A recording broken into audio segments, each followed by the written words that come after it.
안녕하세요. 플라스미스 요한입니다. 오늘의 건프라썰은 작년 개봉했던 극장판 애니메이션 기동전사 건담 쿠크루스 도안의 섬과 애니메이션에 맞춰 한정 발매되었던 하이그레이드 RX7802 건담 쿠크루스 도안의 섬 버전에 대한 이야기입니다. 본래 79년판 TVA의 15번째 에피소드였던 쿠크루스 도안의 섬은 땜빵용으로 만들어진 에피소드였던 터라 작품의 줄거리와 전혀 관계없는 뜬금없는 내용인데다가 넘실대는 작화 붕괴로 건담 애니메이션의 흑역사로 취급되던 에피소드였는데요. 참고로 내용 자체보다는 날아오는 미사일을 짱돌을 던져 맞추는 신급 기술이나 앞을 쳤는데 뒤가 터지는 자쿠 통백권, 그리고 이런저런 작동 짤로만 유명했던 이 에피소드의 내용은 예전에 올린 이 영상에서 확인하실 수 있습니다. 아무튼 21년 9월 이 흑역사 같은 에피소드를 기반으로 한 극장판 애니메이션의 제작이 발표되면서 많은 팬들을 놀라게 만든 바 있었는데요. 저는 처음 이 정보를 보고 누가 합성한 건 줄 알았어요. 게다가 여러모로 디오리진 세계관이 확실해 보이는 작품이라 혹시 이걸 기점으로 디오리진 애니가 다시 부활하는 게 아닌가 하는 희망 회로가 돌아가기도 했지만, 디오리진 설정을 따르는 건 맞지만 디오리진 애니와 연결되는 작품은 아니라는 애매한 반다이의 공식 입장과 함께 디오리진의 부활을 기다려온 팬들을 두 번 죽인 작품이기도 하죠. 자, 아무튼 그래서 오늘은 이 말 많았던 극장판 애니메이션에 대해 이야기해보도록 하겠습니다. 앞으로 여러 번에 걸쳐 극장판 쿠크루스 도안의 섬과 관련 기체들에 대한 이야기를 다룰 예정이기 때문에 오늘은 한정 발매된 쿠크루스 도안의 섬 버전 건담 건프라와 함께 디오리진 버전 건담에 대해 이야기해보고 극장판 애니메이션에 대한 개괄적인 정보들을 간략하게 알아보도록 하겠습니다. 자, 그럼 오늘의 건프라썰 쿠크루스 도안의 섬 편 본격적으로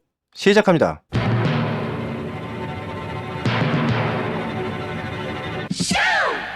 코믹스판 기동전사 건담 D 오리진은 원작 애니메이션의 캐릭터 디자이너이자 작화 감독을 맡았던 야스히코 요시카즈 선생의 재해석으로 79년 TVA 기동전사 건담을 다시 그려낸 작품이었습니다. 원작과는 설정이 바뀐 부분들이 꽤 많았기 때문에 올드팬 중에서는 거부감을 느끼는 분들도 꽤 있었지만, 뛰어난 작화로 그려진 1년 전쟁 이야기는 그 자체만으로 충분한 매력을 가진 작품이긴 했고, 이 작품을 통해 1년 전쟁의 서사를 처음 접하게 된 뉴비들도 꽤 많았으니 나름대로 큰 성과를 가진 작품이었다고 할 수 있겠죠. 그리고 2015년에는 이 작품을 토대로 디오리진의 애니메이션이 공개되었는데, 1년 전쟁 리부트라는 반다이의 포부와는 달리 2018년 6번째 에피소드 탄생 불근의 성을 끝으로 디오리진의 애니메이션화는 잠정 종료되고 말았습니다. 캐스 발렘 다이쿤의 어린 시절부터 일주일 전쟁까지의 내용만 다루고 있기 때문에 사실상 원작의 프리퀄에 해당하는 작품이 된 셈이고, 디오리진 애니메이션의 완결을 기대하고 있던 저 같은 팬 입장에서는 몇 년이 지난 지금도 아쉬움이 느껴지는 부분이죠. 자, 그리고 디오리진 애니메이션의 완결 이후 3년이 지난 2021년 디오리진의 작가 야스히코 요시카즈가 감독을 맡은 극장판 쿠크루스 도안의 섬 제작이 발표되었습니다. 당시 공식적으로 반다이는 이 극장판은 디오리진 세계관을 따르고는 있지만 공식적으로 디오리진 애니메이션과 연동되는 작품은 아니라는 다소 소극적인 입장을 내놓았는데요. 반다이가 이런 애매한 입장을 취한 공식적인 이유는 이미 MSD 코믹스로 발매된 기동전사 건담 D 오리진 MSD 쿠크루스 도안의 섬과 상표권이 겹치기 때문이라고 하는데, 애니메이션이 새로 나올 때마다 설정 논란이 일어나는 우주세기 작품의 문제로부터 조금 자유롭기 위해 택한 전략이 아닐까 하는 생각도 들죠.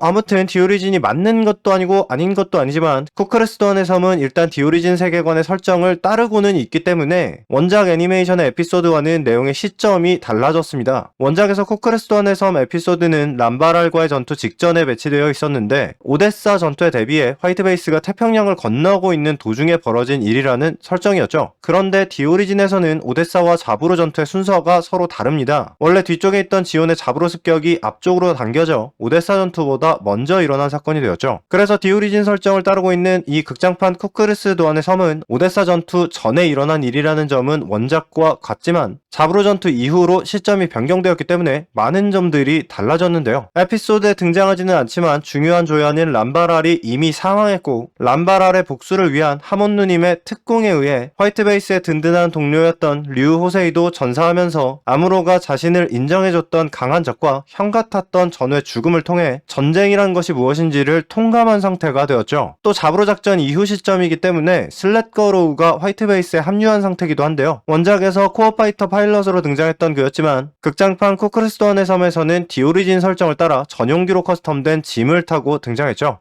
물론 그런데 세이라 여사의 악명 높은 운전 실력으로 인해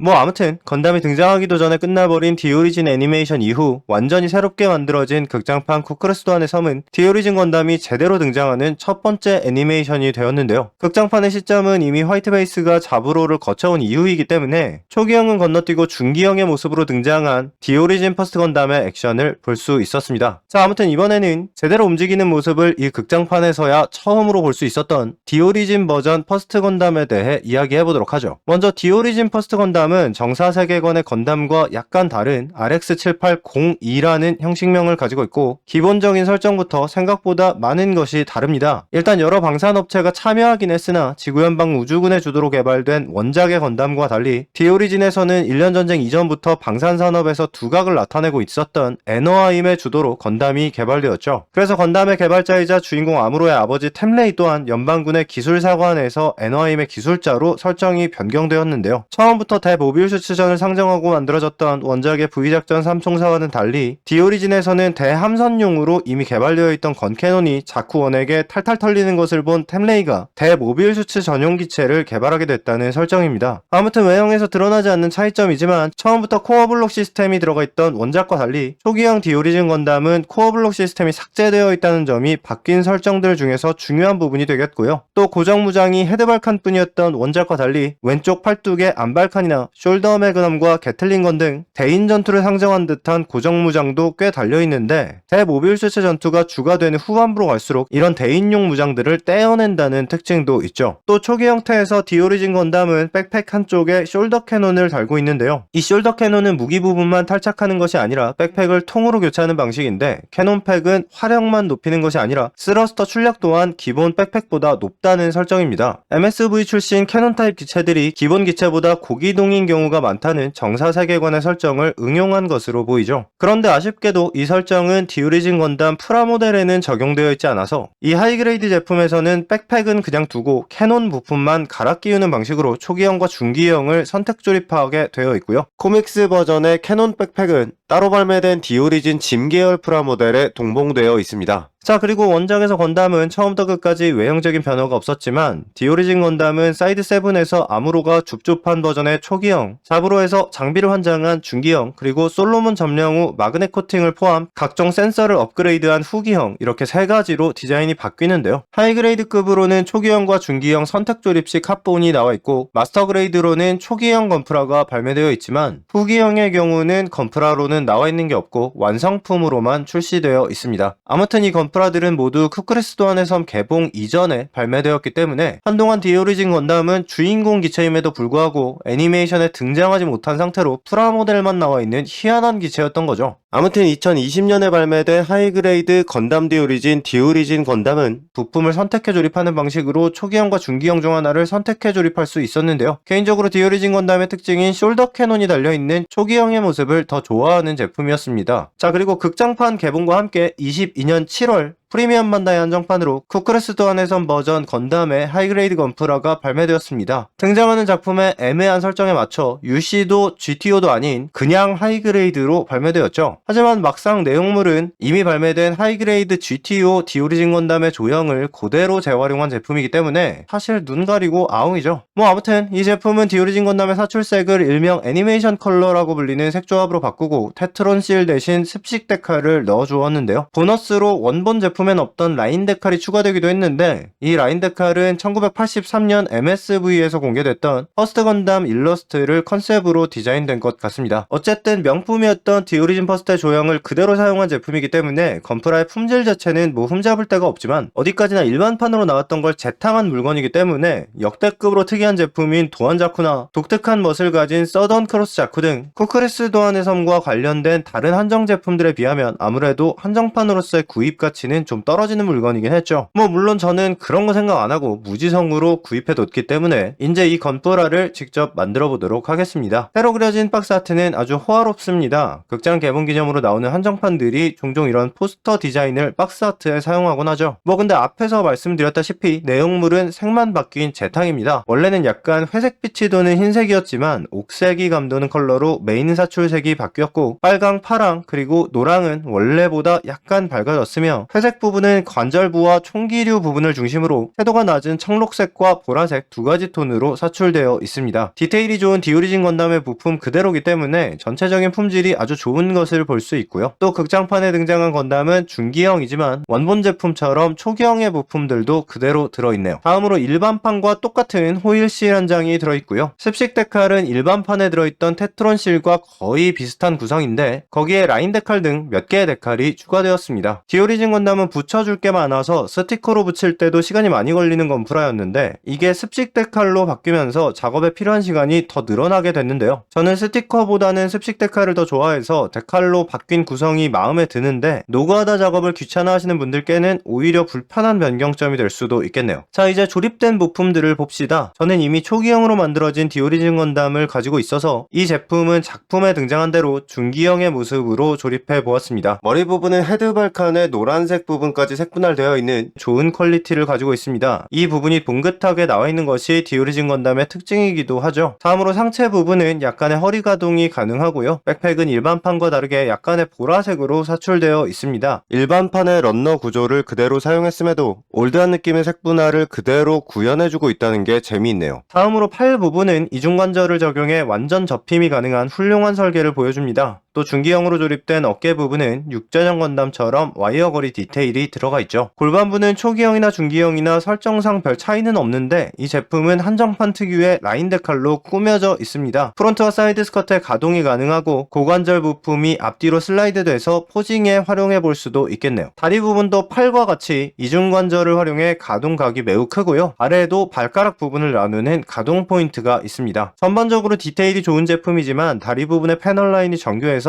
이 부분이 유독 더 디테일한 느낌이 드네요. 다음으로 독특한 디자인을 가진 초기형의 빔라이플과 달리 중기형의 빔라이플은 우리에게 익숙한 빔라이플과 큰 차이가 없는데요. 하지만 런너 분할에 문제가 있어서 가운데에 들어가는 조인트 부분이 나머지 부분과 다른 청록색으로 사출되어 있다는 점이 아쉽습니다. 또 하이퍼 바주카의 경우는 사출색에 문제가 없이 잘 나온 것 같이 보이지만 사실 엄밀히 따지면 이 부분은 청록색이 아니라 보라색으로 나오는 게 컨셉에 맞는 것이기 때문에 이것도 개인적으로 약간 아쉽긴 하네요. 그리고 마지막으로 실드 또한 조형은 일반판과 같은데요. 일반판에는 들어있지 않았던 화이트 베이스 부대 마킹이 들어가서 나름대로 디테일을 더 살려주고 있습니다. 자, 완성된 쿠크루스 도안해선 버전 건담은 이렇습니다. 디오리진 건담과 사실 큰 차이 없지만 극장판 애니메이션 기념으로 발매된 제품이라는 점이 역시 나름대로의 차별점이 되겠고요. 사실 다른 한정판들에 비하면 매우 성의 없는 생놀이 한정판이긴 했지만 어차피 저도 그렇고 우리 형님들도 대체로 한 개씩은 다 구입하셨을 테니 기왕 초기형과 중기형을 하나씩 장식장에 넣는다면 이렇게 약간 다른 제품으로 구성해보는 것도 나쁘지 않겠습니다. 자, 그럼 여기까지 저는 플라스미스 요한이었습니다. 다음 주에는 오늘 다룬 건담과 동시에 발매된 쿠크루스 도안 전용 자쿠와 함께 극장판 쿠크루스 도안의 섬 두 번째 영상으로 돌아오도록 하겠습니다.